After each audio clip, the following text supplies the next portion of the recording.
خبر شامل کرتے ہیں کراچی سے۔ ملیر پولیس نے منشیات فروشوں کے خلاف بھرپور کارروائیوں کا سلسلہ جاری رکھتے ہوئے بڑی کارروائی کی ہے۔ کارروائی کے دوران منشیات فروشی میں ملوث بین الصوبائی گروہ کے 3 کرندوں کو گرفتار کر لیا گیا۔ اسی حوالے سے مزید اپڈیٹ کر رہے ہیں SM نیوز کے بیورو چیف ذوالفقار علی۔ جی ذوالفقار، آگاہ کیجیے گا اس حوالے سے۔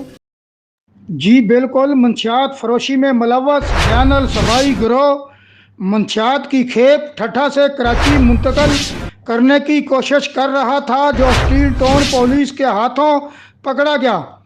اس حوالے سے SSP ملیر سید عرفان علی بہادر نے بتایا کہ گگر پھاٹک کے قریب خفیہ اطلاع پر ایک رکشے کو روکا گیا۔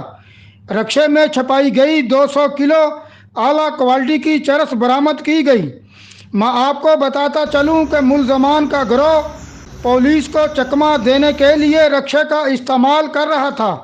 منشیات کی یہ کھیپ شہر کے منشیات فروشوں کو دی جانی تھی۔ پولیس کا بتانا ہے کہ کارروائی میں منشیات کے ڈیلر اورنگزیب پٹھان، فدا افریدی عرف لنگڑا اور عبداللہ افریدی گرفتار ہوئے ہیں۔